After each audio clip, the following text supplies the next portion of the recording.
anybody in. I'm in the waiting room. Oh.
Oh, shoot, I have to join audio.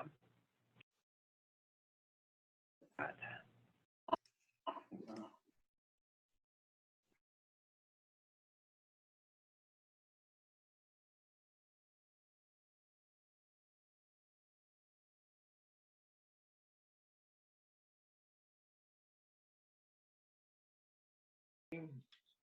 Millersburg City Council, March 8th at 6:30 p.m. Call the meeting to order.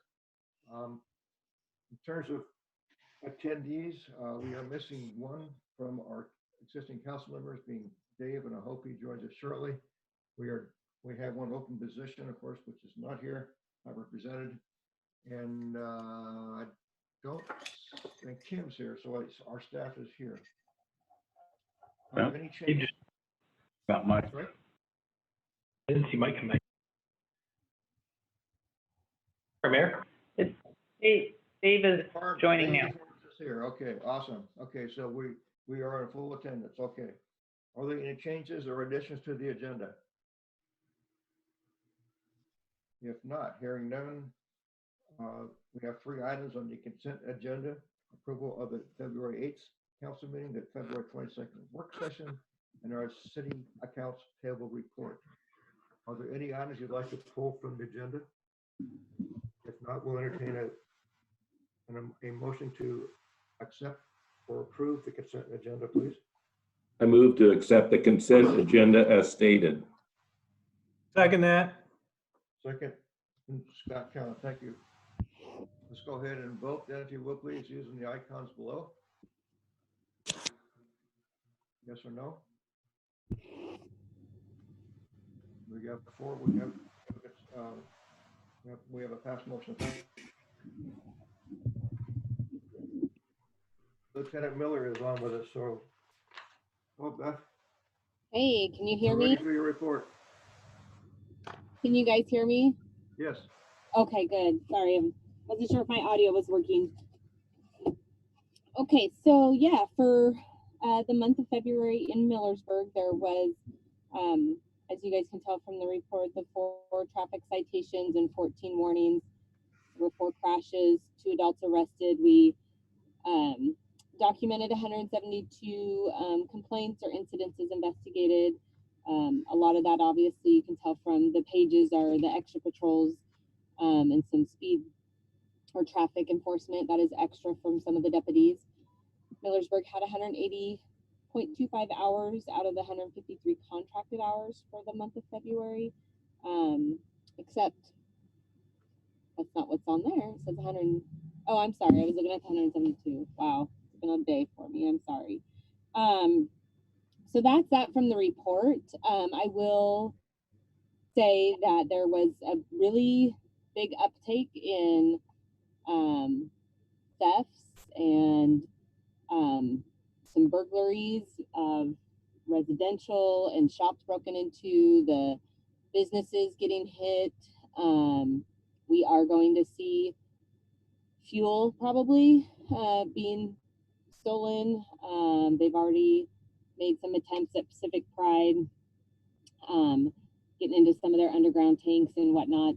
The deputies are fully aware, and we've put out emails for, especially night shift, to attempt all that they can for being present out there, trying to hide in darker spots that we might be able to catch some people. There are some of these thieves, I guess you could say, that are on our radar. It's just connecting them to the actual criminal activity. So there is some video of people, like a subject that broke in over at Freightliner, some of the residential stuff, with some tools taken out of the cargo trailer. There is video of a vehicle, and turns out that vehicle and subject in that vehicle was arrested attempting to steal some things out of vans in the city of Albany. So we're pretty certain that's the same person. It's just now locating him because he was cited and released right away. It's just kind of building that and getting those people, hopefully behind bars and off the streets for a little bit to quit committing these thefts. But all around the county, when doing these reports this month, I noticed significant activity picking up. So the deputies are interested in making an effort to combat that when their time allows in the evening times. And right now with winter, we have a little bit more time in the evening. Other than that, just updates for the sheriff's office. We're hiring 9 on board right now with patrol that have either already started or are in the have a hired date. This hasn't come yet. So that's exciting. It's just going to take a while to get them all trained and actually, a solo on the road. We are losing some deputies to OSP, and unfortunately they are all in contract cities. So Captain Fountain set out today an email hoping for some volunteers to fulfill those needs. Otherwise, they will, from seniority, based on seniority, people will get assigned to fulfill those contracts for the time being until we can get deputies out of field training and on their own. And we have a lot more waiting to be put through the background process. It's just, we're hiring for lots of positions throughout the sheriff's office, and so we have to give the jail a turn and some dispatchers a turn to get hired on. So other than that, that's kind of a little update in a nutshell and report. Does anybody have any specific questions or anything?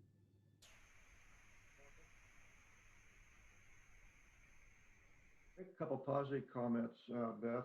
One, appreciated the response of deputies over the concern we had sent to City Hall regarding speeding by the bus stop, not too far from your house, down on Concert. I appreciate the follow-up on that, even though the results were quite normal. At least, Yes. we took a look at it and it was good. So I appreciate that. Thank you. Yeah, I talked to the deputy about that actually just the other day, so we had a good conversation and all that too about that. So I'll make sure he knows the word from you guys too. Also appreciate the middle of the night checks of the park. Yes. It's good Yeah. to see that we're doing that. Appreciate it. Yeah, definitely. I'll bring that back. Okay. I did notice there have been some people that have been, sleeping in cars and just kind of out a little bit more uptick out there of people roaming around. So I don't know how to try to bring this up, but I sense that we are probably, and this is our problem, not yours. We probably could benefit some crime prevention discussions throughout the community. In the past, we've had a hard time mustering up enough people to really do it, and I'm not sure where we are as a community currently, but we're so many new people. I'll think about how I might get a discussion going amongst the population, see if there's interest in doing something like that.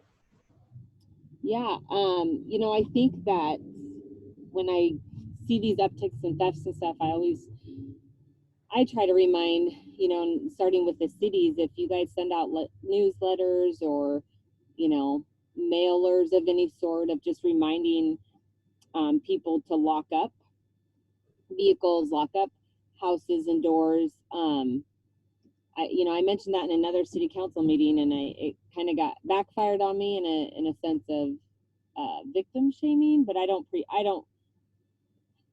we can do our part in trying to prevent these unlocked vehicles getting ramaged through. And the one residential burg, the side door was unlocked to a garage, and that's very unfortunate. And I'm not saying we shouldn't go about being able to forget to lock things up, but it does make things easier for these people to get in.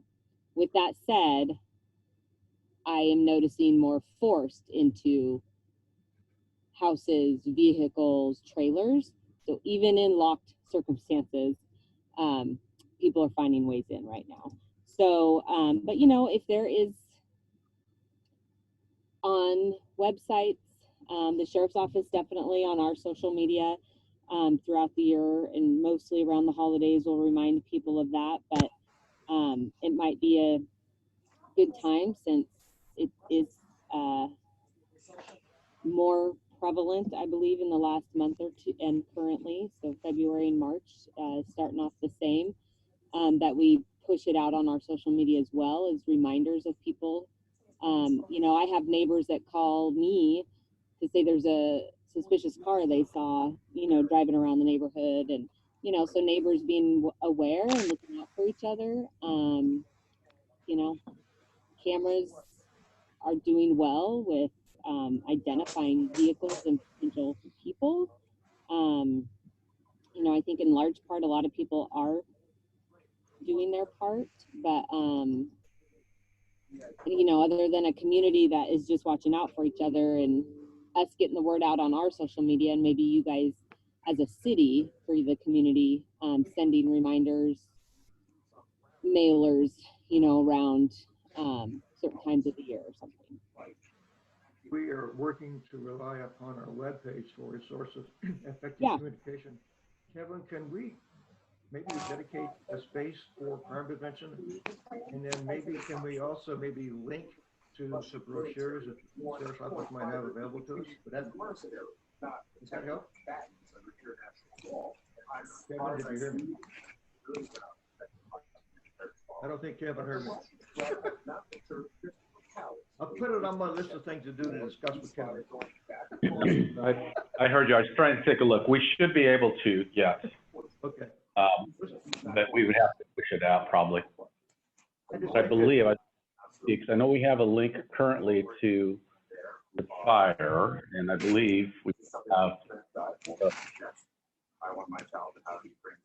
we have a link right now to the sheriff's office on there. So anything, if someone clicks on that, they can get to that as well. Excuse me a sec. Can I ask people to please shut off their microphones if they're not speaking? We're getting background noise. That was fast. Thank you. Okay. Okay. Anything else for Lieutenant Miller? Thank you so much. Can I just say one more thing, maybe? Certainly. Just as an idea. So as a council, you might think about this, that I think it would be more beneficial, obviously, when we're back in person meeting with you guys. But if there's any interest in having like one of our canine handlers come and, do a quick presentation of our monthly report, but then also have like a question and answer session with his special, well, we have two of them right now, special assignments. It went really well. It was really well received in Brownsville a few months ago. And, we just have some other special assignments that it might be just kind of different than hearing me or Steve or, one of us talk every month, and just a different perspective of different things that our office has to offer.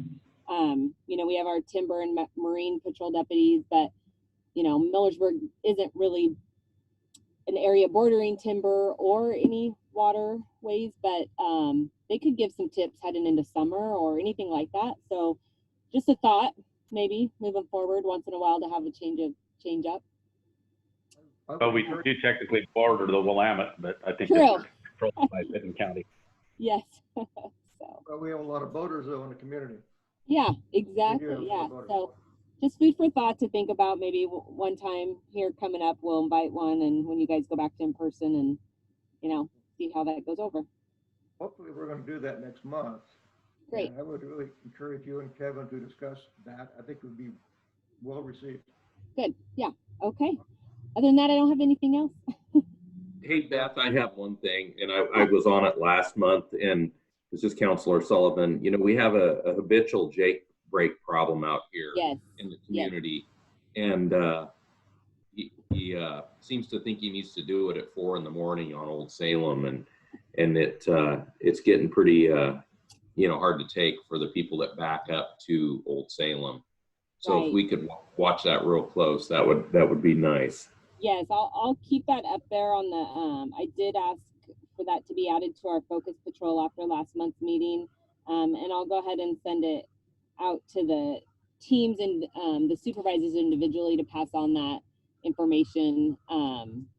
Sometimes coming down from their supervisors and not just like a mass email comes through a little bit better and sterner for this is a problem let's try to take some enforcement on that.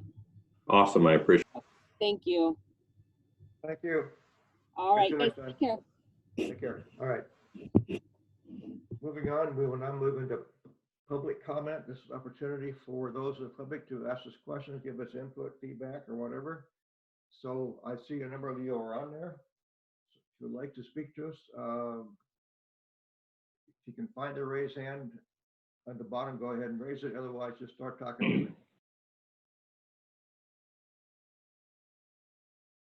Last call for public input. There will be another opportunity at the end of the meeting as well. Hearing none, then we're going to move forward to a public hearing for the comprehensive plan update. This is for an ordinance amending the Millersburg comp plan map. I'm going to open the public hearing at this time, followed by staff input on text of this ordinance, followed by public comments and feedback, followed by information sharing from staff and between staff and council. And I will close the hearing after that, and we'll go into an opportunity to vote on it. So Matt, you want to give us the overview from the public on the content of the proposal? You bet. I'm happy to. You bet. So before we dive into this, Matt Street presenting for staff this evening. And before we dive into the proposal or the project, I want to actually walk through a little bit of background on this. Last year, we had an all-new development code that was adopted. And with that, we adopted an all-new comprehensive plan map. So let's walk through exactly what that means, especially in case there's folks on the phone that might not be as familiar with it. A comprehensive plan is the leading document for a city. The comp plan represents the master plan as far as land uses are concerned. The zoning map is actually subservient to the comprehensive plan map. The zoning map actually implements the comp plan map. And we're trying to show that relationship visually here on the screen by putting the comprehensive plan on top because it's the leading document. This slide shows table 9.50B out of our comp plan. And with this table, you can see that several different zones can be consistent with the same comprehensive plan land use designation at the same time. For example, where we have a comp plan designation that's simple, like the one that's highlighted on the screen, residential, the zone, you can actually have different residential zones that implement that comprehensive plan land use designation. It should also be noted that some zones are in more than one comprehensive plan land use designation, so they can be consistent with more than one at the same time. We see that here on the screen with the rural zone. So before we go too much further, we should also highlight the purpose of an urban growth boundary. The Oregon land use system is set up at the state level to protect farmland by putting an invisible wall around cities to keep them from continual expansion. Cities can't just grow their urban growth boundary whenever they want. They have to keep urban uses inside the urban growth boundary. And likewise, the rural areas on the outside are designed to protect farmlands on the outside. The farms that happen to be inside city limits are therefore intended to be temporary in their very nature. It can be either long-term or short-term, but intended to be temporary. The entire land use system that we have is designed to ensure that farms do not remain long-term within city limits. So let's turn now to the actual proposed project. The city is proposing to change the comprehensive plan land use designation on 3 properties west of Woods Road. Each has different ownership, and together they total about 150 acres. The proposal calls for changing the current comprehensive plan land use designation of agricultural to residential for all 3. The zoning on the properties, all 3 of them, are currently rural, and we are not proposing to change that zoning at this time. Now that's important because the zone indicates what the landowners can and can't do on the property. We're not proposing to change that because right now the rural designation is consistent with the existing agricultural comp plan designation and consistent with the residential comp plan designation that we're proposing at this time. The proposed change is actually going to add more flexibility for the existing property owners. So let's say, for example, that we don't change the comprehensive plan designation right now. Then if the owner decides they want to change the zoning from rural to residential low, they actually can't do that because residential low isn't allowed in their existing comprehensive plan land use designation of agriculture. However, if we change the property to the residential comp plan designation, they can switch the zone from rural to residential low because those are both allowed in the residential comp plan designation.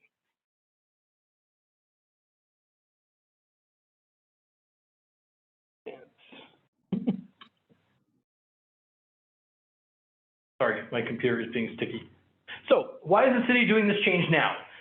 Just to make everybody fully aware, nobody is proposing any development on any one of these 3 parcels. That is not on the table right now. The property owners have not indicated they want to develop that property, but there are a host of reasons why we want to do it now. And some of those include the fact that we just recently completed our housing needs analysis.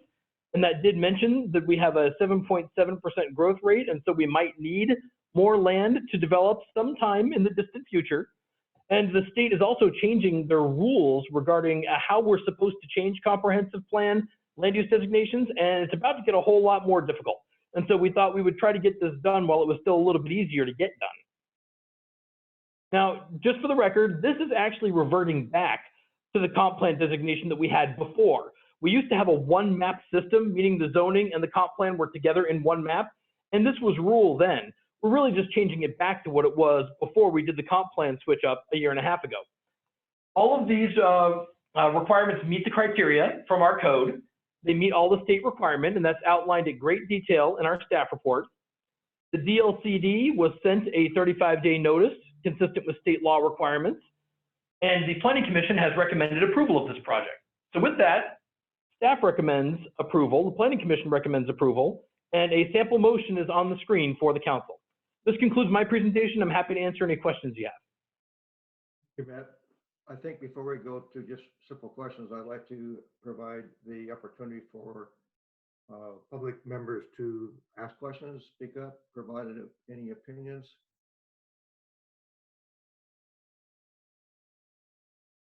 Any comments, questions, or concerns from public at all? So if anyone's having trouble unmuting, they could raise their hand or indicate somehow that they need a little help there. Or everybody out there is muted. So They can't raise their hand, if they can't see how to raise their hand, if they hit the participants at the bottom, that should bring up a list of participants, and the raised hand is at the bottom of that. We show them that option as well. welcome to unmute your microphone and just speak to us as well. I see all microphones are off. Shelley Wright is unmuted, so I'm not sure if she is wanting to talk to me. Are you able to hear me? Yes. I was just curious. I don't know if you can hear me. Yes, we can. Okay, I was just curious that if the land should get developed as far as residential in the future, does that mean, would Woods Road be able to kind of handle all of the new traffic that would bring in?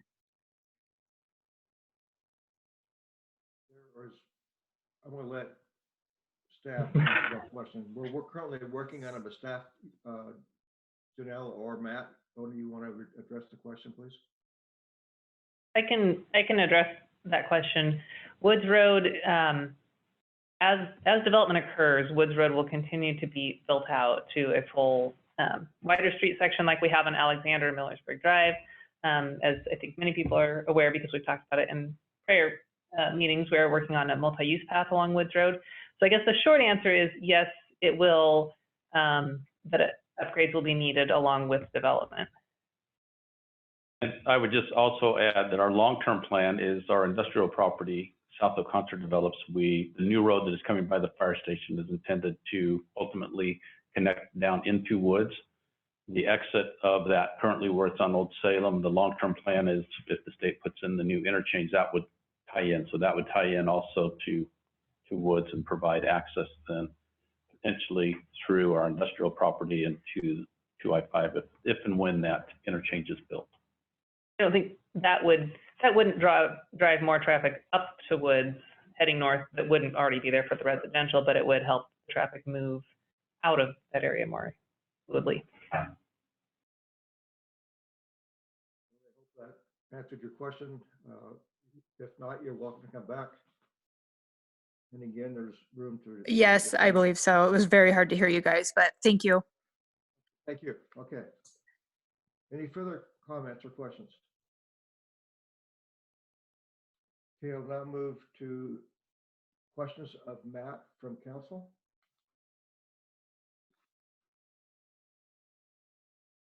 Hearing none, I'm assuming that we are finished with any questions or concerns, so I'm going to close the hearing. And now move to the question of the motion in front of you, which Matt has on the screen. If you are in agreement with what Planning Commission has agreed to and what Matt is proposing to the council, I would need a motion to approve this ordinance as provided on your screen, please.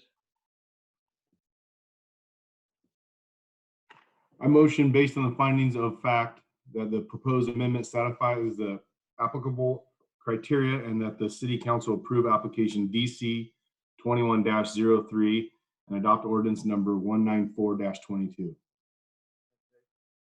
Second. Have a second. Scott, I see your picture. Can you give me a second, please? Second from Cowan. Thank you. Any further discussion? If not, please go ahead and vote using the icons, yes or no. And we have a motion carried. Thank you so much. Good work, Matt. Thank you. Thanks, Matt.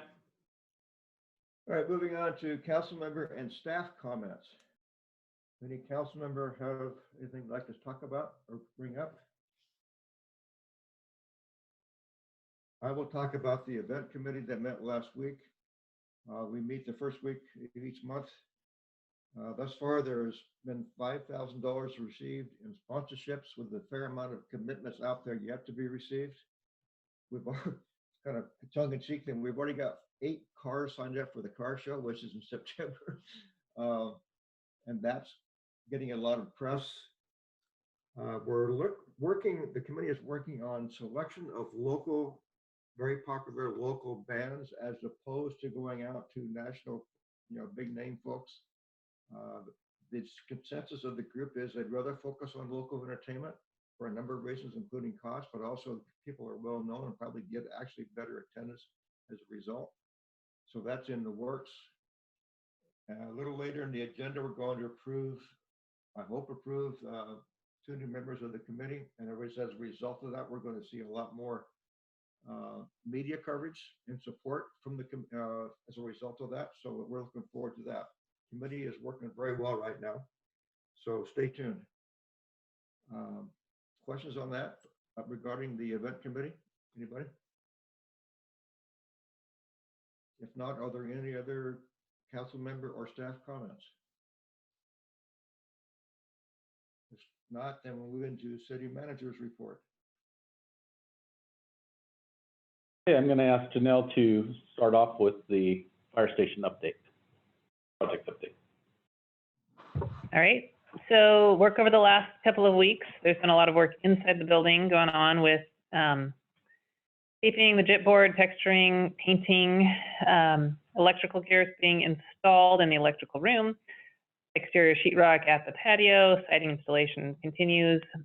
Concrete curbs and gutters, if you drove by on Monday, actually, you saw concrete curbs going in if you were looking on the new street.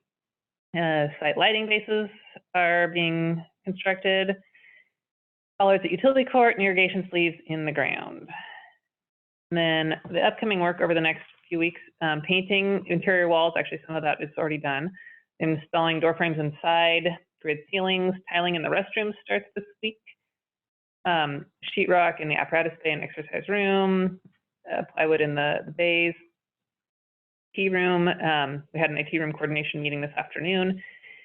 Bunch of other stuff is going on. I won't read all of it necessarily, but are there any questions on what's going on right now on the station?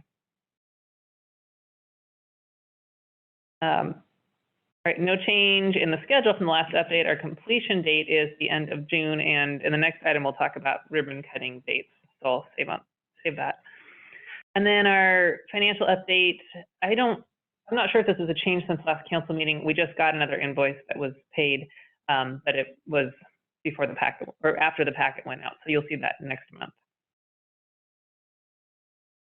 And that is it on the project report. So the next thing that we do want to have a discussion with you about is we had some discussion if there was any interest in a naming of the conference room. It sounds like from the input we've received to this point, there wasn't, but we just want to double check on that with you. And then we are also looking at a proposed ribbon cutting ceremony and open house for the fire station on July 30th. So we wanted to check with you to see what council's availability is for that day. That's a Saturday.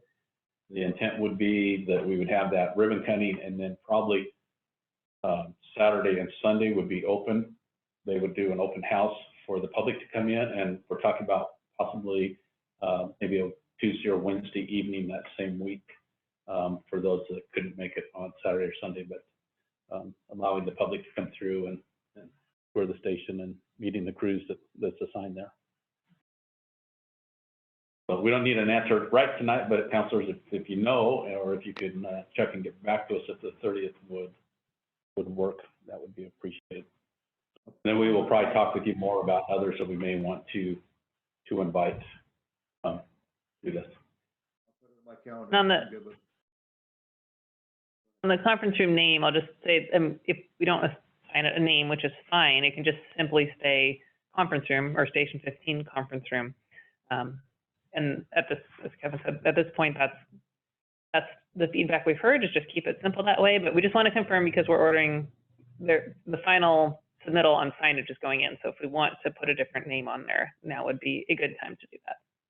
There's been a fair amount of discussion. There's been a fair amount of discussion between myself and staff and some with Scott Cowan as well over the last month that the rest of council hasn't heard.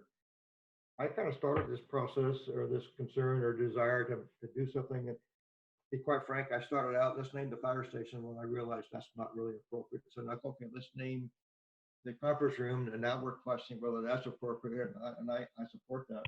What I really want to do, I think we want to do, is really recognize Scott Cowan and Kevin for the work that has gone into this over many, many years to provide this for the people of Millersburg. Then I got talking to Janelle, about the name needs to be simple because that name will be used as people reserve the conference room. That'll be done, tested by Albany Fire. Not sure, but it needs to be something simple that's easy to reference that room as a empty squat room. So it's simple and easy. Whether or not that's a particular person, I'm neutral. Okay, we're talking two people in this case. So I think the way Janelle and I left it was, let's propose we just have, well, a name, which we haven't decided yet, but at least have a plaque recognizing Scott and Kevin. So, and that's something that John said last meeting, which really rung a bell with a couple of us. This is a room built for the people, by the people. This is a station built for the people, by the people. Those words in some are kind of mentioned on the plaque you'll see later. So I'm kind of rambling on too much here, but that's how we got here, and I welcome any feedback, as does Janelle, on where you want to go from here with this.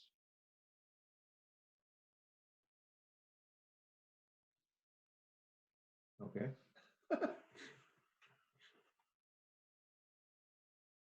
Any comments? So I guess Mayor, everyone did receive the language that's going to go on the plaque, I believe. Did everyone get a chance to look at that in council? This is Cowan. I thought, and I responded, I thought the plaque read good, and appreciate that, the comment. And then, back to the conference room, it seemed like consensus was just to keep it simple. So, my recommendation was just to go with Station 15 conference room. And then it's pretty clear where it is. So, that was my recommendation. I support that also. John or Dave, you got any input or thoughts on this? Besides what we said? I agree with what was said. Pretty neutral. I like. Okay. All right, Janelle, you got your answer. All right, thank you. We will move forward with that.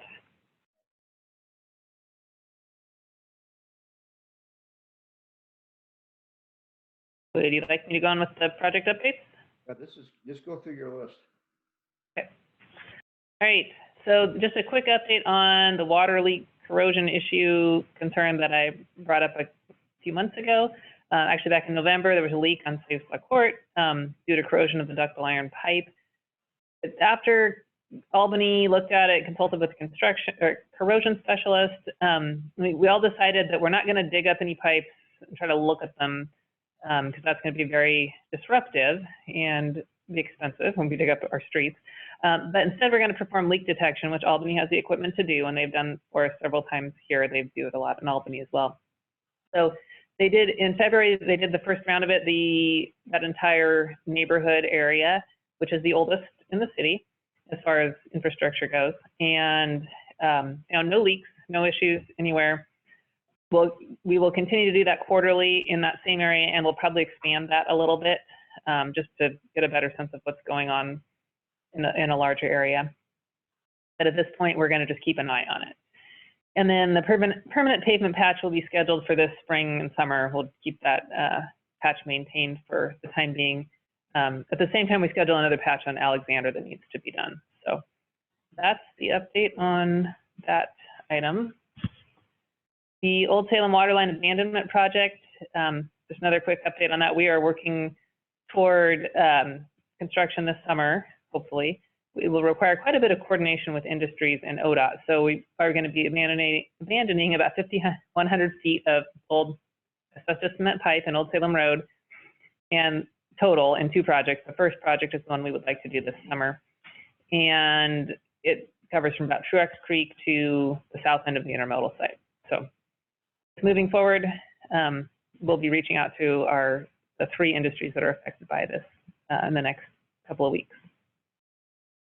And then the Woods Road multi-use path, I don't have much of an update here other than just to tell you it's moving forward. We're evaluating the cross sections and right-of-way impacts, determining survey limits, and we plan to do survey this spring.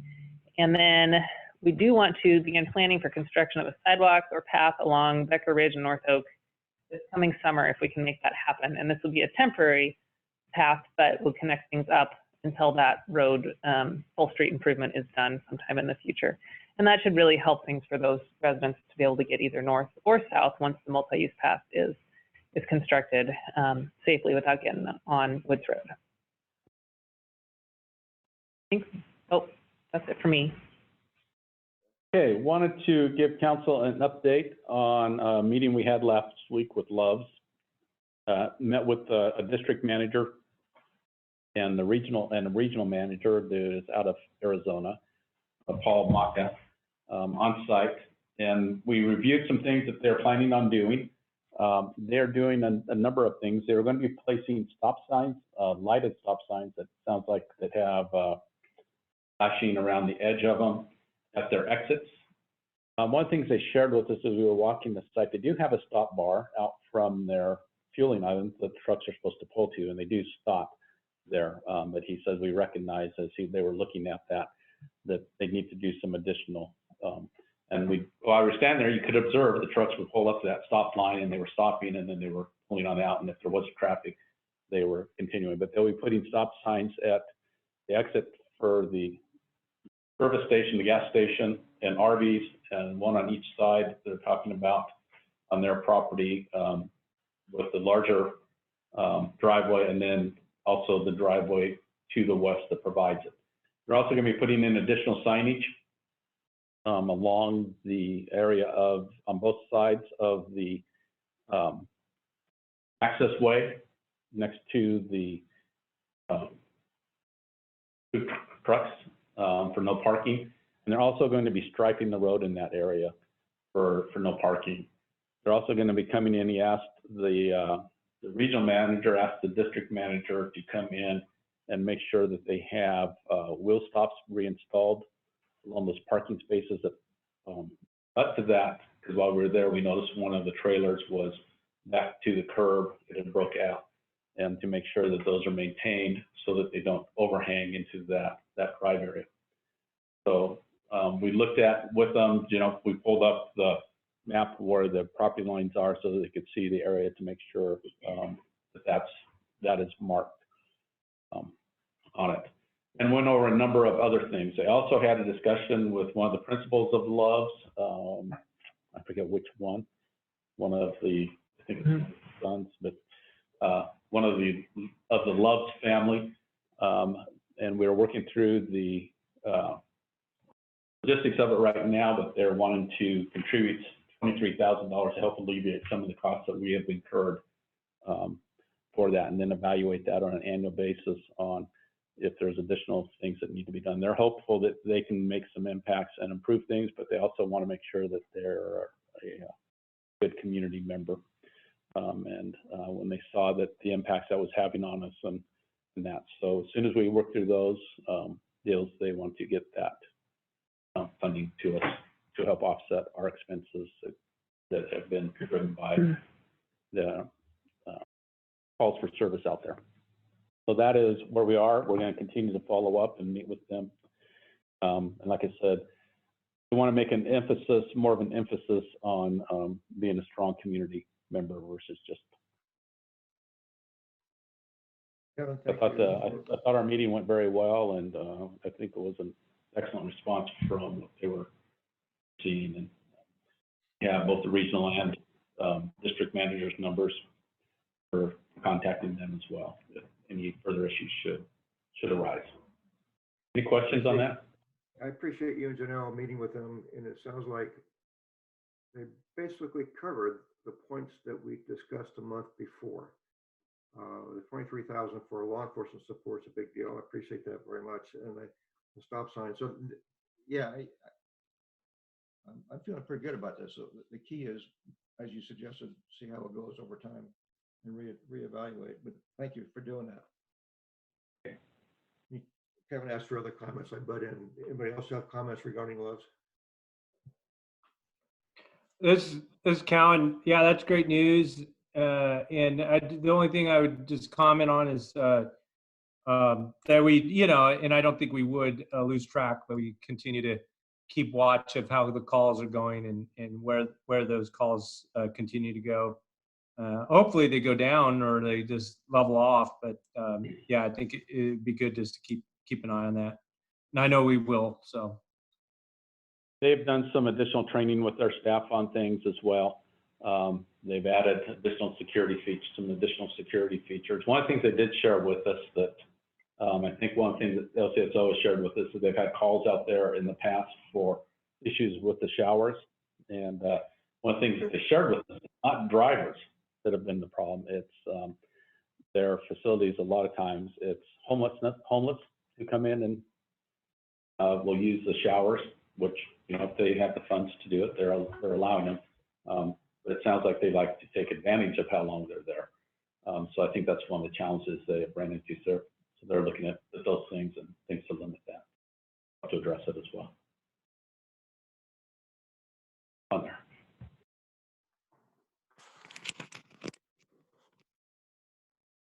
No other questions with regards to Loves. Next thing I want to make you aware of, you may recall a little over a year ago, we talked with council. The state has a program, Business Oregon has a program called RISIS, which is Regionally Significant Industrial Sites.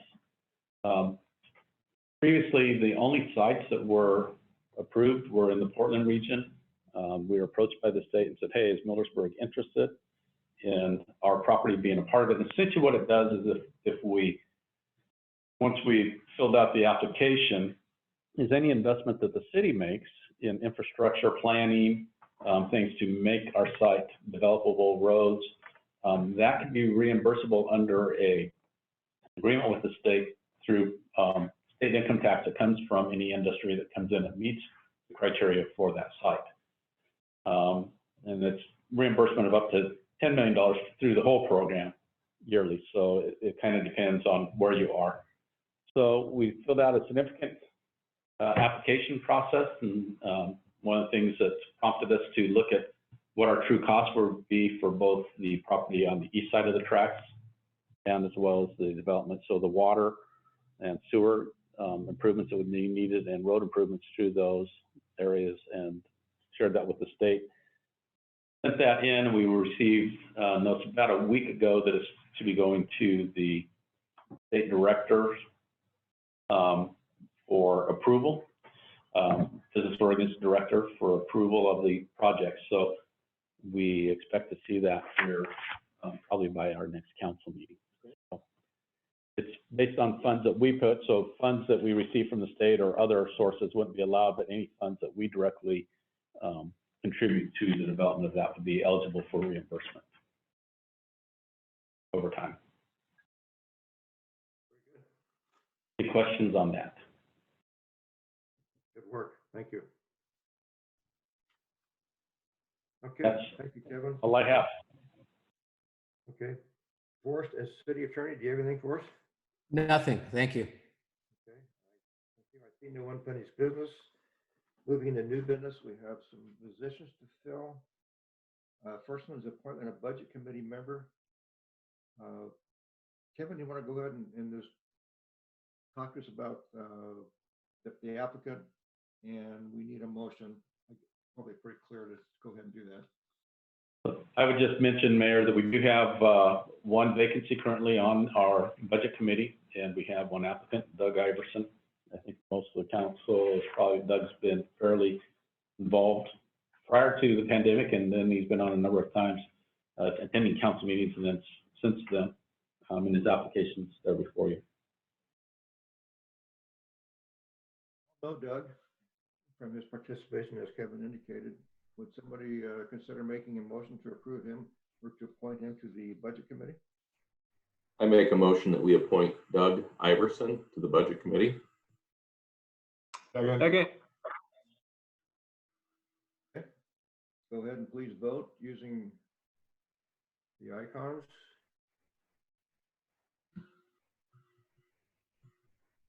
And motion carried. Thank you so much. The next one I'll kick off if I Thanks. can. Thanks, Doug. Sorry?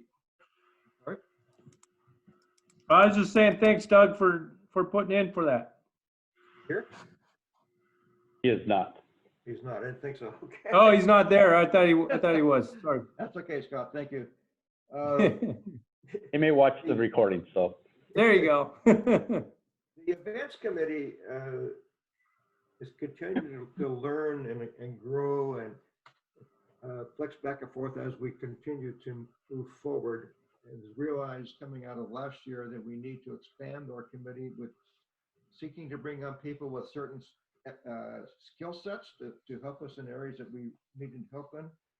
So they went out with a process as we did a couple of years ago, asking folks to apply, went through an interview process and a selection process. So out of that, we have two appointees for your support, one being Amanda Garcia, who is an employee from the Corvallis Boys and Girls Club, and our own Tim Wallenberg, who has actually sat in a lot of committee meetings in the past as in a liaison role with the city. Now she's being invited to come on as a volunteer who will actually work and manage the run process, actually with the help of Eric Park behind the scene.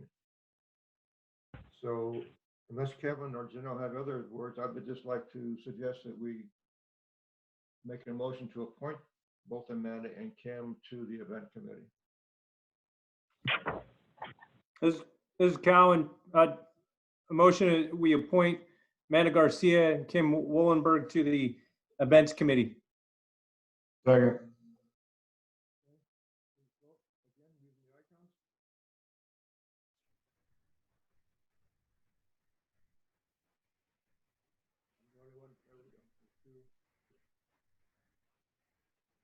Here, I'm not sure if you're speaking, we weren't hearing you. Yeah, I was just going to ask if Jim wanted to call the vote. Oh, I did. I said, please go ahead and vote using the icons. I'm sorry. Oh, I didn't hear that. Well, apparently nobody else did either. I've got 3 out of the 4 so far. I'm missing somebody. Counselor Harms? Dave, you there? Ah, What? It shows on my screen that it is. Oh, that's weird. there. There you go. There it is. Did it just now pop up? Oh, Yeah. Now we There got go. everybody. We got it. All right. Motion carried. Thanks, Dave. Okay, moving on then, the grant application. I'm assuming, Kevin, you want to cover that? Yeah, I'll be taking this one. We've just got another grant that we're going to be chasing after, and we're looking for our council to support it. A council-supported resolution is a requirement of this grant. The Oregon Parks and Recreation Department, they host a lot of different grants. This specific one that we're going after, we're looking for a conceptual park design for our newly acquired property up there off of Millersburg Road. And so it's going to include both the concept park design, public outreach, and the entitlement of the park as well. We're looking to go after about $40,000. There is a 20% match on that, and that can be in kind, staff time, that kind of stuff as well. And so we're just looking for the council to adopt this resolution so we can have the support.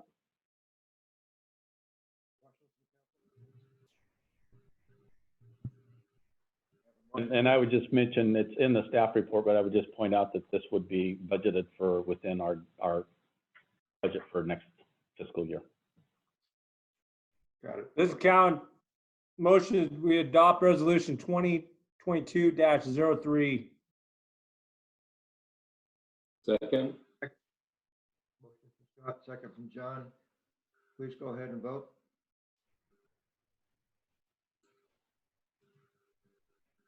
Motion carried. Thank you so much. Might also mention that Matt is taking on the responsibility of leading the Parks Commission going forward. Yep. So this is a good sign for him. Thank you so much. I believe that's the end of new business. This is an opportunity for public closing comment. Any comments, questions, or concerns from the public? Last chance.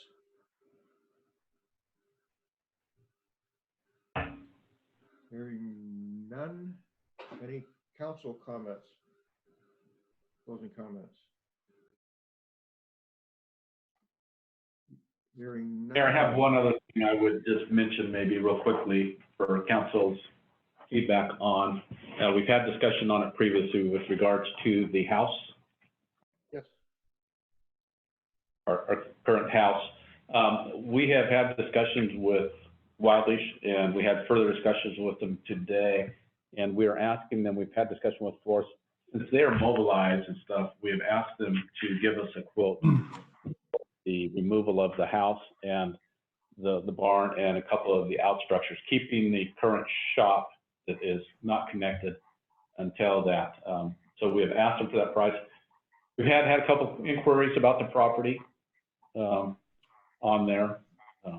So our thought is with them having the equipment mobilized right there now, that would probably be cheaper.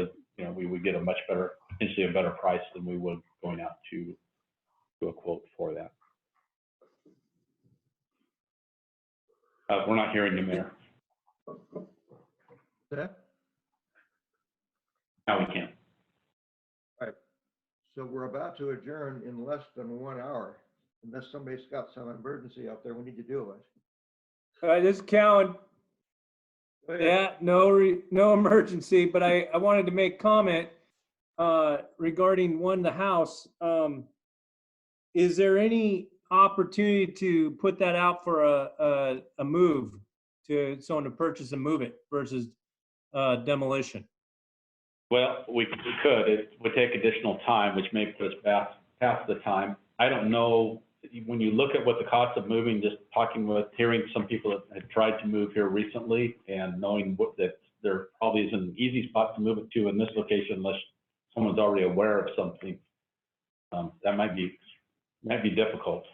I mean, but that's what the council wants. Our biggest concern is if we're going to do it, we would need to do it before they demobilize their heavy equipment off the site to receive Right. anything. Well, we can hold it and we can go out for standard RFP. What would that look like? Well, first of all, they're there till what, roughly mid-June, probably with that equipment? No, the equipment will be finished there probably in a month or two. Once they're done with the main site work, the road and the parking areas and all that, I mean, that type of equipment is going to go away once they're not doing that kind of work anymore. No. Because we're structuring it's a proposal request basically we're restructuring it with each of the structures as a separate item. So right now we're just asking them for the quote basically. And we could say, okay, just do the barn and the other two outbuildings or do all the buildings or whatever. So at this stage, we can get the information.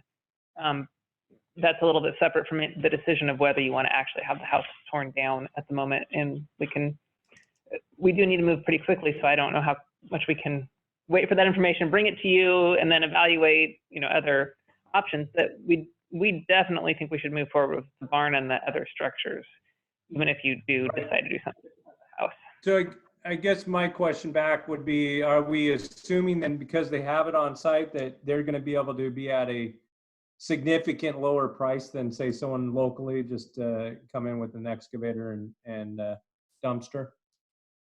We wouldn't have any mobilization costs because they're already on site. So that's probably the biggest difference. Are we going to entertain other bids then, or how's that going to work? Not at this point. Our intent was not to, depending on what we see, come back from them. Because we Right. can do it under contract. So if we go out to the other, I mean, there's additional things. We already have them under contract, so we don't have to go through all of that time and stuff and the bonding, so it'd all be done under the current contract. So we don't have all those additional time and resources that we have to spend to go out and make sure that they have all their insurance and other things that are in. So it'd be, if it's a decent price, and the council's agreeable to it, it would be much cleaner this way and require less staff time to do it. Right. Well, I'm just putting that out there, and I would like to hear from other councilors where their heads are at or not. Suggested, let's see what we can get. If it's astronomical and unreasonable, definitely look elsewhere. But if it's not a huge cost, I have no idea what we're talking about. No idea whatsoever. But if it's a fairly low cost, I don't see the need to spend time on it. He's got the ability already approved $5,000 without coming to us. So I suggest let him get the cost, and if we need to, we can talk about it then. I mean, I would not go to anybody else for demolition, given that we're already right there with dump trucks and excavators. It seems like a no-brainer to me personally, but maybe not. So we will bring them I back. We agree. should back by the next meeting, so we should be able to we'll bring back what the numbers are to you. I was just saying, I agree. I want to see what the expenses are, but mill piece can get real expensive with equipment like that. I know that personally for sure. Yeah, it's just pointed out there. It's like, you pay 20,000 or you put it up and someone takes it away for, whatever, you sell for, $1, but it might be worth looking into. I do know, and you do too, Kevin, I know yeah, to just get either way as it goes, probably an abatement for that. We did, one of the questions I asked previously, we didn't get a quote from them, but I can tell you that Pacific Power, because of the power lines that are next to it that they have to get underneath, that's extremely expensive for anyone that wants to move it if they're going off that direction because of the high voltage lines there. Yeah, I don't know how high those are, but yeah. Well, I just put it out there, and yeah, that's the direction. Okay. And then that was just my comment. Then I just wanted to, I think we might not have Amanda on, but congratulations, Kim, and thank you for putting forth the application for the committee, and welcome to the events committee. Thank you. Thanks, Scott. Anybody have anything else? Okay, I'm going to adjourn the meeting. Meeting is adjourned at 7:29 p.m. 1 minute less than an hour. That's a record for at least the last year or two. Thank you, everybody. Have a good time. Have a good night.